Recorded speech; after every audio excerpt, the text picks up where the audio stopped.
Okay, the first stream for 2025. And this is going to be completely different from what we've done so far. We've been working on things like compilers and compiler engineering and stuff. Today, I want to quick kick off something very new. Um, it's something to do with GPUs.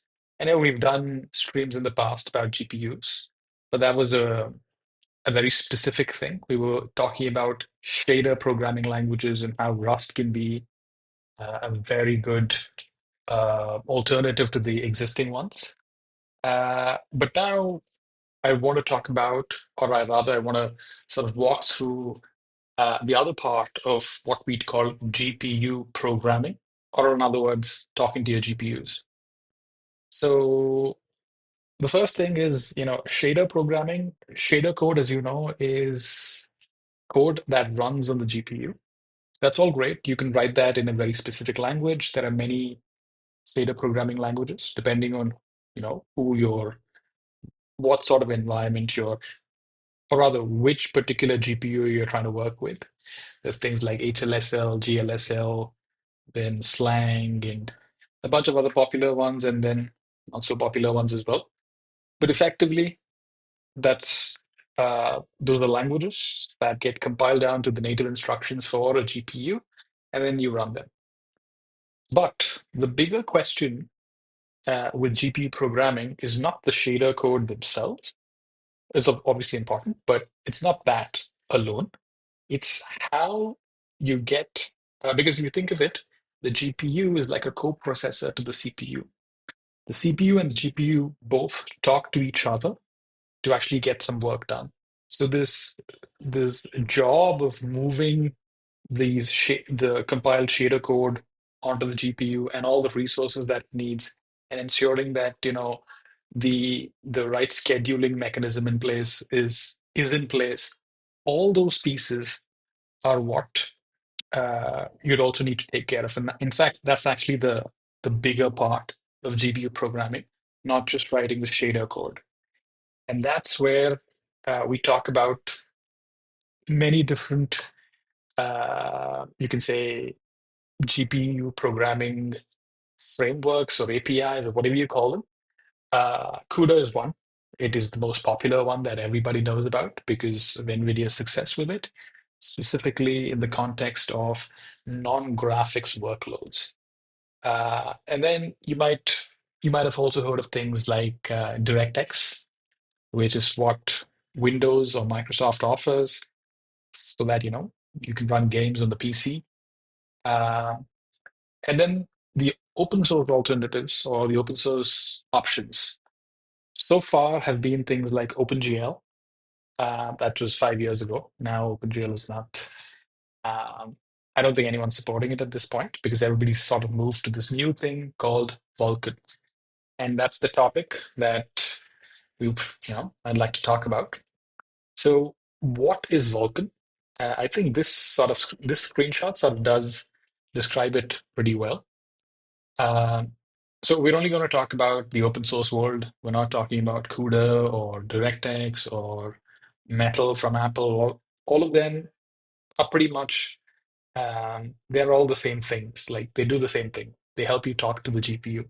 So it's one thing to write your shader code in this specific language, but it's an entirely another thing to ensure that that GPU code gets run exactly the way you want it, uh, feeding that shader code the right kind of resources that you need, synchronizing with the CPU and the GPU, doing memory management and all of that stuff is what uh, a GPU programming API is, is needed for. And all the proprietary ones aside, the two options that you typically think about when you talk about open source ones is OpenGL and Vulkan. And OpenGL is sort of not supported anymore. Uh, I guess it still is in the sense that it's been around for like 20, 30 years. So there's a lot of legacy stuff that you'd have to work with. The way forward apparently is Vulkan. Vulkan is this GPU programming API that's, what do you say? That's that was first released in 2016 by this organization called Kronos. It's a consortium of, GPU vendors, game engine players, a whole bunch of people who are who really want to work with GPUs. So uh, the difference over here is with OpenGL, anything that's legacy, obviously you want to improve on top of that. So it's a very good way of talking about it. With OpenGL, the way you know the GPU stack worked is you had your application, which could be, say, a game engine, a renderer, uh, whatever application you can think of. It need not just be graphics, because at some point OpenGL also supported compute on the GPU other than graphics workloads. In this case, the driver is the one that actually sort of does this work. That means, you know, ensuring that you allocate your resources properly. They're in their designated locations. You have a pipeline that is set up. You do memory management. You do shader compilation. All of that stuff was actually the driver's job. So the driver was a big fat piece of code that, was written by different GPU vendors, that whoever was trying to support OpenGL. And then that led to a lot of complexity in the driver being baked into the driver. Along with that, a lot of non-standard finicky stuff that developers sort of had to deal with. That's kind of what is mentioned on the left, and this is directly from the Vulkan project. You can go there and you can be able to see this stuff. I just put it over here so that it's easier to just talk about this. So the drivers were complex. There's a lot of inconsistent behavior because many different vendors implementing such a fat piece of code. Obviously, they're going to make their own assumptions based on what they're working on. And then it included a lot of things in the driver, things like, as you can see, memory management, error handling, a lot of stuff. Um, Vulkan, uh, that was released by the Kronos group, comes with a different approach. Says, okay, the driver is supposed to be this absolutely basic thing uh, that's very thin. That means you remove a lot of stuff, pretty much everything on the left, like shader compilation. You do not bake a shader compiler into the driver itself. You don't explicitly do memory management in the driver. You don't do error handling in the driver. All right. So you pull out all those parts and the driver is like a thin layer. That's it. Now, if you don't do it, somebody else has to do it. Who's that? The application. In other words, the developer himself has to do all of these pieces. That means that the developer is effectively going to uh, have to know a lot more than he could get away with when he or she could get away with when they're working on with OpenGL. So you get direct, explicit control. That's the whole goal of the Vulkan API. It wants to provide the ability to be absolutely granular and uh, very clear about what knobs you can turn, etc. So all of that stuff that we talked about, which is memory management, things like shader compilation, etc., all of that is outside of the driver. The driver does not deal with any of that. So you're providing a very easy to implement driver for GPU vendors. And that's partly why pretty much all the major GPU vendors are responsible for this part, because the users are one set of people, but the GPU vendors need to be able to do this. So every GPU vendor will be able to produce a Vulkan driver. And then if you wanted uh, to do all the things that were previously done in OpenGL, you could sort of go ahead and have to write them using the Vulkan API. That's the whole point. And you might be wondering, okay, how did they work around the problem of shaders? They basically came out with an intermediate format. It's called Spear V. I believe it's a standardized portable intermediate representation or something like that. But if you followed the previous compiler stuff, you saw that intermediate formats are how people generally take their code all the way from high level stuff to machine code. No difference here. SpearV is the format that Vulkan is spearheading. And pretty much you take any shader language and you want to convert that to SpearV, except for Apple. Apple wants to be cool and stuff. The whole metal thing is separate. They're not effectively supporting Vulkan in any way, at least officially.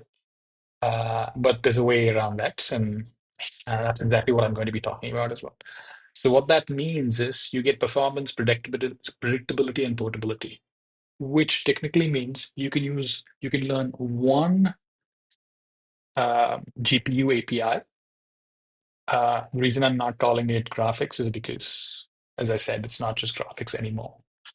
So you can learn one GPU programming API, and you should be able to hit pretty much every target. Vulkan is the de facto standard on Android. It supports Windows, it supports Linux, uh, and then Mac OS is supported through Molten VK. Basically, what they did is a little smart. Vulkan can sit on top of whatever Apple offers, which is Metal, uh, and you pretty much don't have to learn Metal. That's the idea, all right? So yeah, you don't want to deal with Apple's ecosystem. It's just a headache. Anyway, so that's Vulkan. Um, and what you'd be able to do over here is, if you just read through some of the points on the right, the driver is supposed to be as simple as possible. The API is very explicit. That means you'll see when we talk through a couple of these. We're not going to go through the entire thing in one shot because that's going to take a really long time. We'll just look at this in a very specific terms. Um, the and because you're going to only be learning one single API, you can pretty much target any platform. And the same thing with the shader languages as well. You can bring your own, the ones that you know, and it's probably supported in SpearV. Sorry, probably uh, can probably be converted to SpearV. Yeah. And the last point, which says multiple graphics command and DMA queues, uh, pretty much because Chronos is a consortium of GPU vendors and other players as well. All the cutting edge GPU work or GPU hardware extensions that are built that you will see being added over the years, everything's going to be supported because they're all part of the same consortium and they're all actually working towards making this the open source successor uh, for OpenGL. So that's a very good, uh, uh, that's a very good, uh, you can say, that's a very good thing for Vulkan, right? And it's in a very good space right now. That's how I would put it. Right. So that's Vulkan. Now, the second point would be, okay, why am I talking about it? This has nothing to do with Rust, maybe, because that's where I spend most of my time, the Rust land. Well, uh, like any good project, there are Rust bindings to this. So the entire Vulkan API is written in C.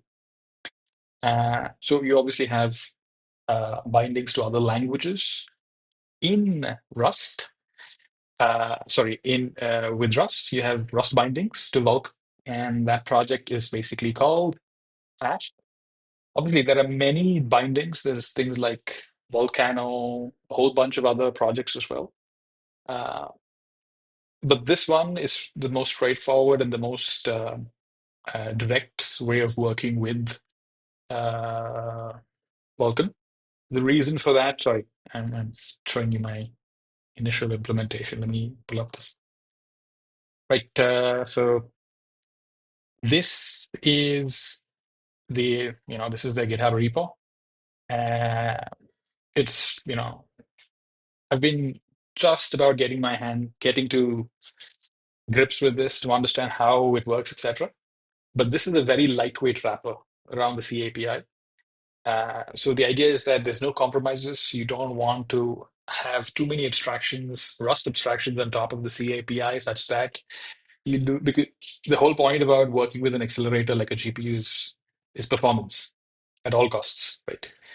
So Rust's you know Rust's thing about safety is, I wouldn't say it takes a backseat, but it's generally not the foremost thing on in your mind when we're talking about something like this, right? So the other abstractions that you'd see, especially things like Volcano, which is also pretty interesting. There's a lot of safety abstractions, and actually, let's look at that as well. So yeah, so if we talk about that, uh, sorry, where did I go? Hey man, I need, no, I don't want this. This is what happens when you don't have your GitHub page. Let me try this again. GitHub Volcano. Right. Yeah. So this is another abstraction on the same thing, but it's a safe wrapper. Okay. Um, and they try to do a lot more. So this project puts in a lot more abstractions over there. Doesn't mean that you lose all the performance, etc. It depends, is how I would put it. I've looked at it a bit. The next thing is, if we stick with Ash, you're pretty much uh, in unsafe world. You are pretty much an unsafe world, and uh, you get to work with the Vulkan API without compromises. Having worked with it a bit, I think that is true. Okay. Um, so yeah, that's the second thing. The Ash is the are the Rust bindings to the Vulkan API. All right. So, but you do get some of the goodness of Rust, and that's exactly what's mentioned over here.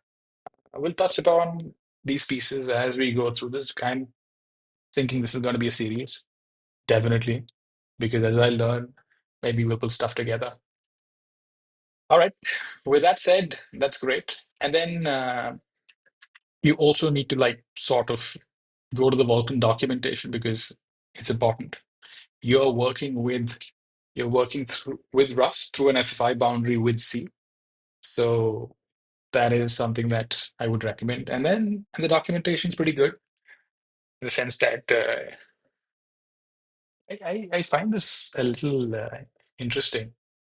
Rust's documentation always feels like it's talking to the layperson, whereas every other bigger project from, let's say, C or C++ feels like the documentation is talking to people that probably are knowledgeable about C++. But with Rust, I've seen that that's not the case, and that's a very good thing.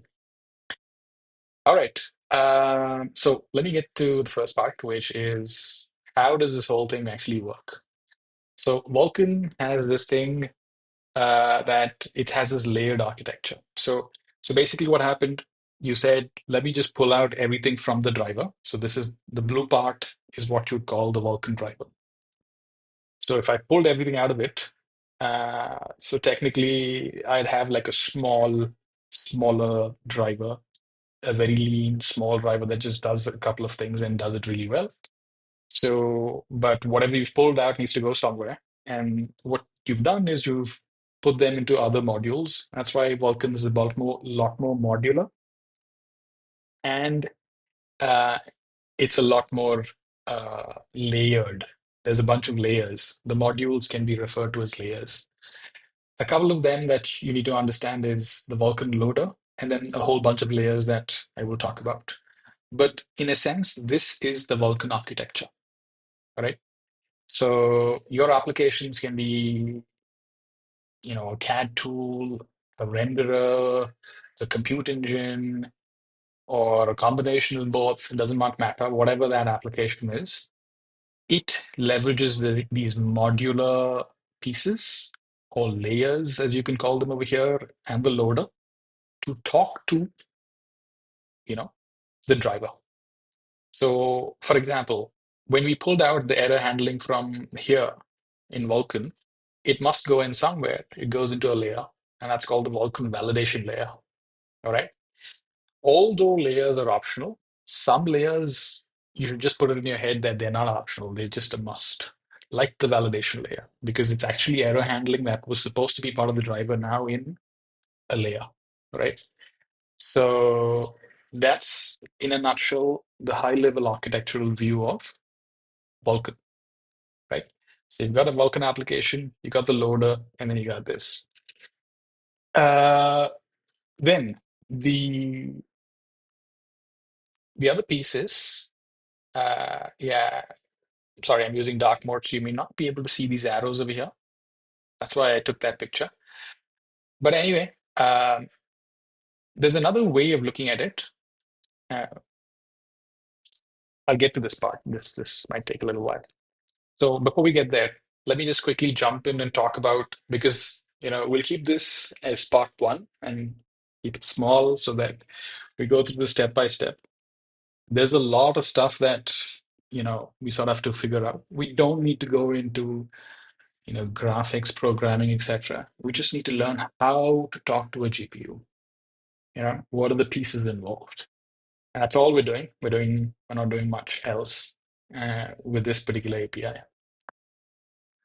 So the way it works, at least if you were to write your basic setup, is you've got, you start off with by adding, let me just do this. You got your cargo.toml, you've added your dependency, great. And then you start writing a binary, okay? That's the best way I think about it. If we were to sort of explore this a little further, right? So the first thing is uh, you'll see this quite a bit in Vulkan, is you'll have these types uh, that look something like this. Every object, as the Vulkan spec refers to things as objects, uh, will sort of have this structure. So, for example, application info will have, at the minimum, I think so far I've seen these two fields, the type field and the pnext field. The pnext is a pointer to the next thing. There's a reason that's been put in there. And then the structure type, every structure. So there's hundreds and hundreds of structures, data structures in Vulkan.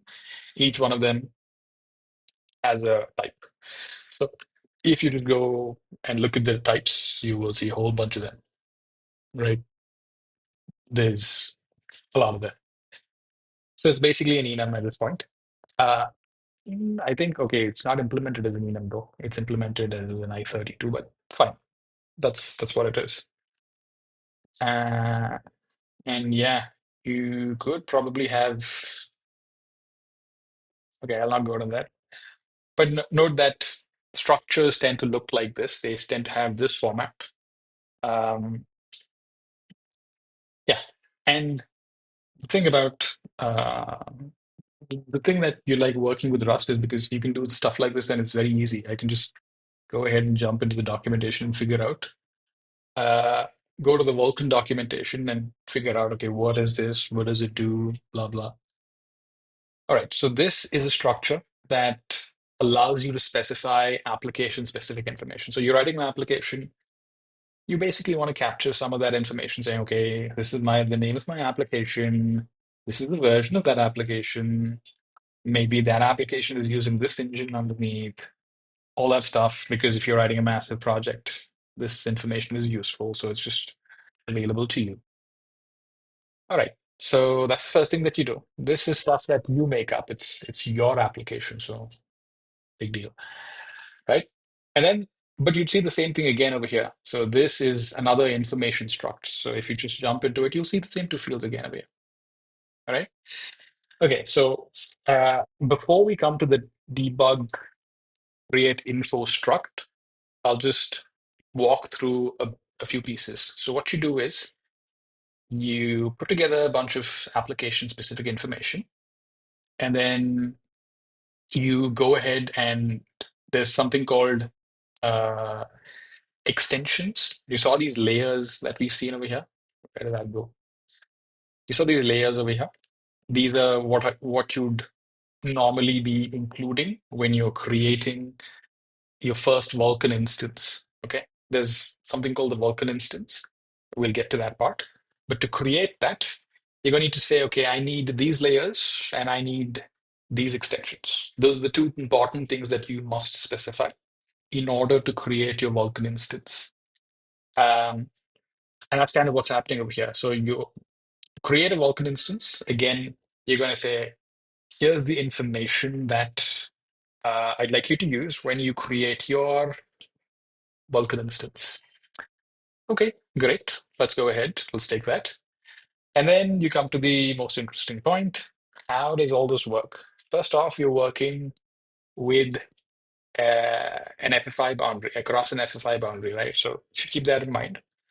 So one of the things that I was messing around was looking at the API, trying to understand the basics, right? All of this stuff is just trying to get to grips with how is stuff laid out. So the way it works is the first thing that you need to do is create a Vulkan entry point, and then use that entry point to produce an instance. And the one thing that you'll notice is there's going to be a lot of unsafe. That's exactly how Ash ensures that, or rather, is able to provide a no compromises approach, because you're not going for too many heavy abstractions. You're just basically saying, here's a raw pointer, take it.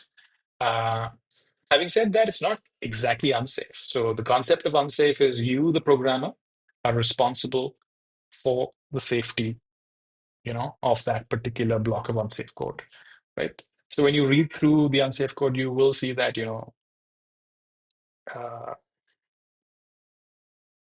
it's although it's unsafe, there are safety checks in place to ensure that things work as they're supposed to, and there's no undefined behavior.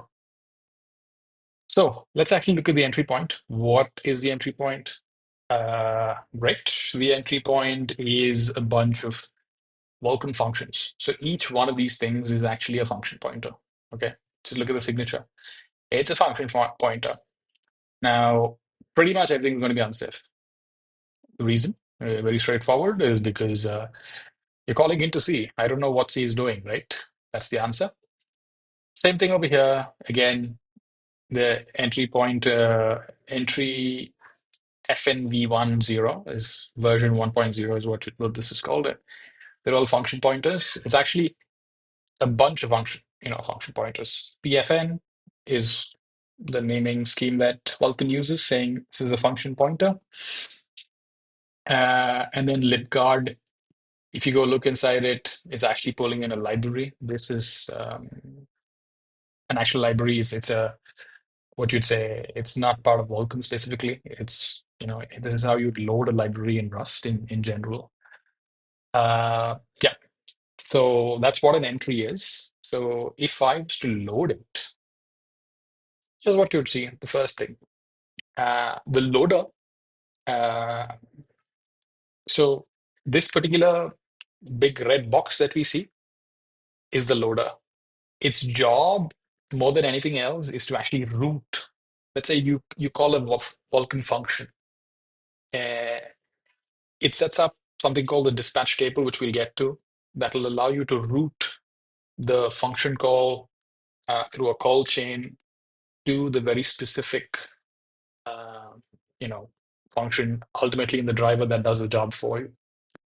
So the loader does quite a bit of heavy lifting over here.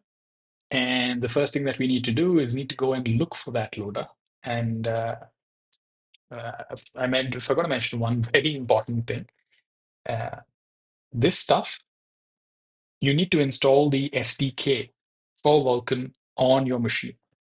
Specifically, uh, for Mac, you need to install what's called the Molten VK SDK on your machine. Once you do that, you'll have your binaries in the right path. And this is where for Mac, you'll have this stuff. So effectively, if I was to show you some stuff, where is that?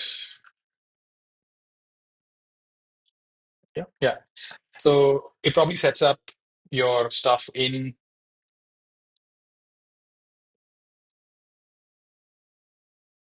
So if you see this, all of your stuff will be set up over here. You'll be able to see a lot of configuration files and JSON files, etc. The loader is actually taking in a lot of these files to pretty much figure out where the relevant shared libraries are, uh, the configuration files, where are they, what have you enabled, which ones should I load, all of that stuff is what the loader does. So the first thing that you need to do is actually load the loader. And that's what we do over here. And right off the bat, you'd see unsafe, right? Um, the reason, I think it's already mentioned over here, uh, is DL opening native libraries is inherently unsafe. Uh, that's kind of why you'll have to do this. I haven't looked at why, but I presume it is. Okay. Uh, so yeah, the first thing is you actually load the library. If everything works out, you put it in an arc so that you have one single uh, allocation, and you can go ahead and keep referring to that. And then you set up what's called, this is the other important part. If you actually read the specifications, like for example, I was reading the document, looking at the loader stuff, and when we're reading the loader, you'd come to a part that says, okay, uh, yeah, we're going to connect the pieces, but you come to the part that says, I want you to, so the library that you've loaded, which is the loader, um, I'd like you to find a very specific function in that library that uh, will allow me to go ahead and set up these dispatch tables and stuff like that. And that is effectively get instance proc address. Um, so this particular thing that you're seeing over here, static function, load checked, uh, effectively it's going to get a pointer, a function pointer back and store it as this. And that's, if you were to see what the static function is, that's it, all right? It's a function pointer. And we will be loading that in. So if you sort of looked at it a little more closely, you'd see that this is what we're effectively loading. That means we get a C string over here, and then we pass that to uh, this particular closure. That's it. All right. So we pass that to this particular closure. And then if everything goes well, if the entry point is not missing or something didn't go wrong, then we'd be able to produce a static function, right? And that static function is primarily stating it's the get proc address. So you use this to actually query all the other functions that are available for you, all right? That's how you'd want to go about it. At least that's what the Vulkan API wants you to do. It says you query Vulkan instance functions using this. You can either do device or instance entry points in addition to all the core entry points. What's returned is the function pointer, and it's valid for this instance and any object created under this instance. That's what the get instance proc address does. All right, so good. And yes, you should by now you should be able to see that there's a lot of uh, transmutation going on. All right, so there's one over here, and then there's one over here. There's a whole bunch of transmuting happening. Inherently, that's an unsafe operation, but that's how we want to do things. Because we don't want to take the headache of saying, okay, I will go ahead and put another abstraction to make this absolutely safe. Having said that, this is not unsafe because if you read the comments, and lovely, anytime you mark something as unsafe, it's very, very good practice to put a safety comment in there saying why you think it's safe. All right, must contain valid function pointers that comply with the semantics specified by Vulkan 1.0, which must remain valid at least for the lifetime of the returned entry. The safety part over here basically saying that because you if you've complied with the Vulkan 1.0 in your implementation, you should be good because we're just going to depend on the Vulkan specification. That's it. That's also good enough because that's, you can't really go down and look at the Vulkan spec and say, you have something wrong, right? You're trying to implement the spec. Either the spec is wrong or your implementation is wrong, either one. All right. So that's the first thing. So that's how you load the first, you get the loader, and then you pull a particular function out of that loader, and then you store that and you create your entry. Okay. And then from the entry, and what I try to do is I first try to enumerate this instance. And here's a very good way of figuring out what that static function, the get instance, get proc address, whatever that is, uh, how that helps. So what happens here is we're calling try to enumerate the instance version. Let's see which version of the Vulkan implementation do we have installed, do we support right now. And if you do that, we'll go ahead and basically invoke that. So you can think of this function call as a command, right? And we are basically going to go ahead and invoke that static function. And we're going to say, can you go ahead and just call this function and pass these two arguments? That's essentially why you need uh, the get instance proc address. Once you get that, you're allowed to query these other functions, which is this one and all that other stuff, right? You're allowed to query all those things and you'd be able to get back. So you pass this function as a name, you'd pass that in, and you'd get back a pointer to that function saying, okay, this is available over here, right? So once you get the function pointer back, which is the instantiated enumerated version. Oh, sorry, did I say that wrong? Once you've enumerated the instance version, that's a better way of saying things, you're basically getting this option and a function pointer, an option to a sorry about that. You're getting an option to a function pointer. You're getting an option to a function pointer. This, if you were to look at it very carefully, it's nothing but an external C call to an external system call, right? So that's how Ash is actually building up uh, the crate to work with the Vulkan API, right? This pattern is applicable throughout. If you keep going through, right, you'll be able to see that throughout. And same thing. Once you get this function pointer, what do? You take that function pointer and you say, okay, here's my API version. Assume, obviously, I'm not going to go into Rust concepts of maybe on it, etc. That's we should know by now. But basically, maybe on it is basically trying to say that in Rust, everything has to be initialized when you've specified something or declare something. But there's an option to do a maybe on init. In this case, it's a U32 for API version.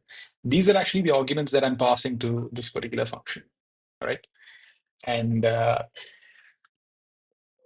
there's a couple of invariants that you have to maintain with maybe on init. Once you do that, this is all safe stuff. There's no problem with it. And then you get the response back. So this pattern is something that you will see throughout. Again, you will see the same thing. You saw that entry.try enumerate does that. The create instance, which is the very first construct or concept in Vulkan's API, is you have two things. You've got the implementation specific construct called an instance. That is a Vulkan instance. And then you've also got this thing called the device, which is very specific to the physical device, the physical GPU that you have on your machine. So those are two different things. One is an implementation specific thing. The other one is a device or a hardware specific thing that you're talking to, right? Okay. Uh, Again, if you just do the same thing, create instance, you'll see the same exact pattern that's hanging out of here. you'll do a maybe uninit, and then you'll do a self dot. This is the entry dot. Uh, Instead of the status function, you want to look at the other field and say, okay, create instance. And then if you actually click on create instance, sorry, if, yeah, actually, let's go there. If you actually click on create instance, how is that populated? Create instance by itself is a function pointer. So I might be sort of walking through this quite a bit. The reason I'm spending time is if you just spend a few minutes over here, it's all straightforward. You'll be able to figure out, okay, how things are being wired up with the Vulkan API.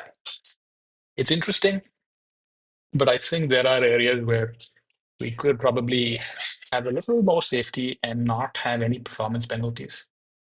Um, yeah, I have some thoughts, maybe put them together, maybe later.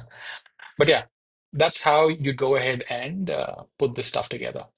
And then finally, where's that? Oh, where did I go, man?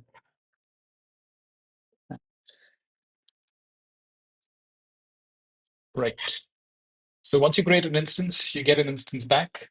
Uh, and this instance, again, there's the concept of dispatchable objects and non-dispatchable objects in the Vulkan API. The Vulkan API has got this object model that they talk about, nothing fancy. Dispatchable objects are objects that are basically wrappers around pointers. It's a pointer. And as I mentioned, right, if you saw this particular diagram, so let me sort of, yeah. So just imagine there's an actual arrow. There's a one-way unidirectional arrow that's going in from the Vulkan application all the way to the Vulkan ICT, right? So you see that when a Vulkan application calls into a loader trampoline, the loader sort of passes that call onto the layers that have been enabled, and the layers themselves, pass them on to the next one. And then finally, the installable client driver or driver is the one that's going to be contacted, and then you're going to, you know, it's going to do the job, and you're going to get the response back. So with that concept, you can have things like dispatchable objects. So this instance thing, if you use that object in any function, that means it will be able to route your calls through the stuff. And then there are some objects that are not non-dispatchable. That means they just handles. They're not pointers, basically, right? That's just another thought. As we go through, we'll sort of get to know more about this. But that's kind of what is mentioned over here with dispatch tables and call chains. But yeah, the first thing you need to know is you load the library, you get the VK get instance proc address, and then you use that to basically get function pointers to other Vulkan specific functions. That's one. And then how do you route these function calls through that modular pipeline that Vulkan or modular architecture that Vulkan has? You set up dispatch tables and the loader sets them up. So basically the loader sets it up when you call two types of tables. The instance level dispatch table, that means when you're working with instance level functions. Device level dispatch tables when you're working with device level functions, right? So you set both of them up and very similar. But this one's the instance level one. This one's the device level call chain. That's sort of how we work through, right? So, and yeah, good. Took up 35 minutes just for this. So let me leave you with something at least so that you know that, this is actually interesting. Okay, so here's what's happening. I wrote this entire setup process that you see. And then you remember I said, we'll talk about the debug create info previously. So I was running into some trouble trying to figure out why the setup itself is not working. This should be very straightforward. So there's very, very specific things that you need to do. For example, one of the layers, as I said, there a handling layer is the Chronos validation layer. I set it up, and I set up what's called where's that? So whenever I'm working on Mac OS, because it's not true, I mean, it's not fully Vulkan, it's actually being run on top of Metal. So there's a portability extension that needs to be enabled, for which a flag needs to be enabled first. So I was missing what you'd call the portability extension. I had to enable that. I didn't. It was not working. It wasn't giving me any meaningful results. And I was wondering what the hell was going wrong.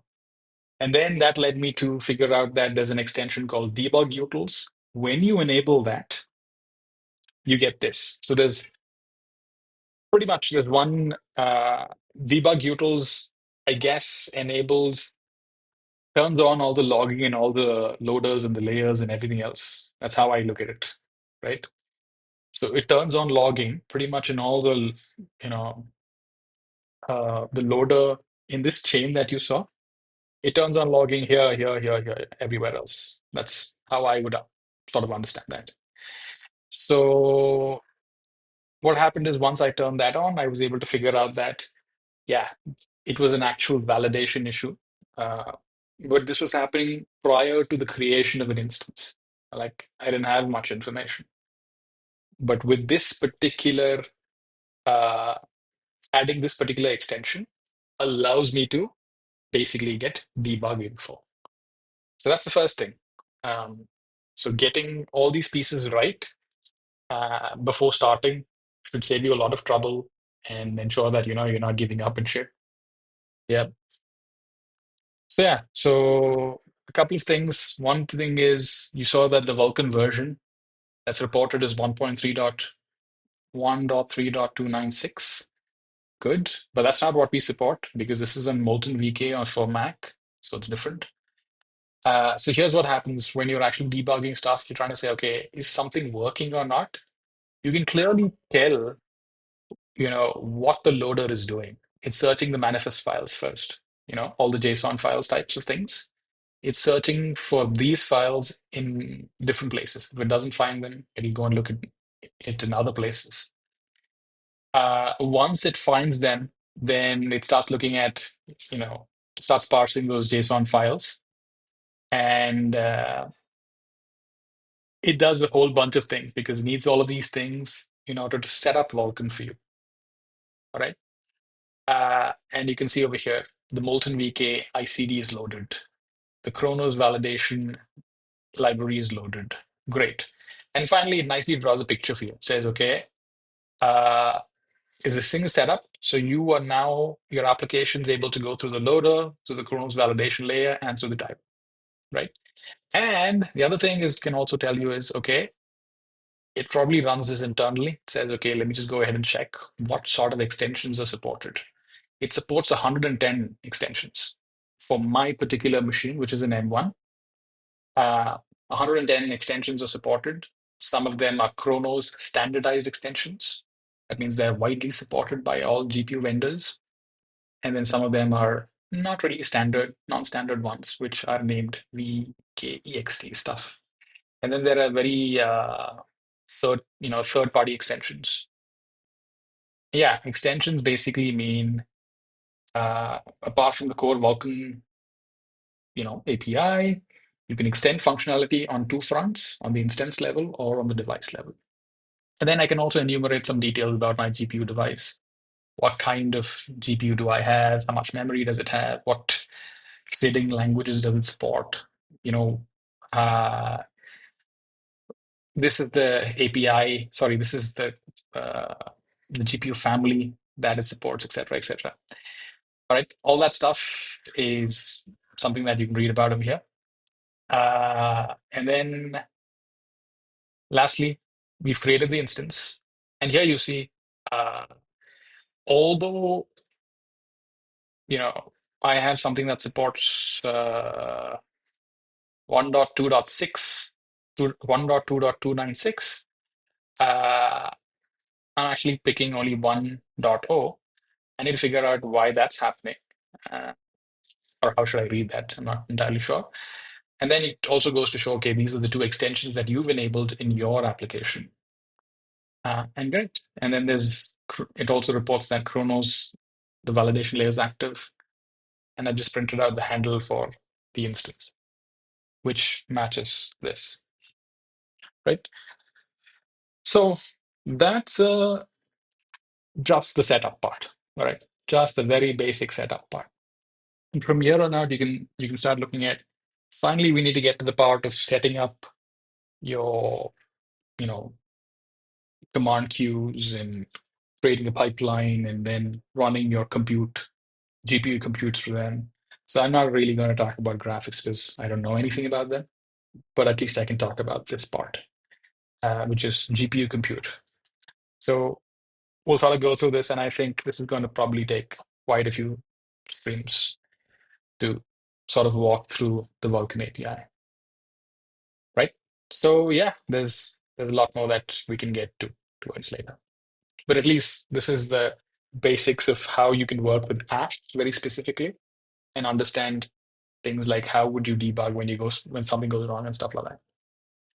Okay, well, I think that's about it. I hoped it was going to be shorter. I'm hoping. Right. Thank you. Have a good day.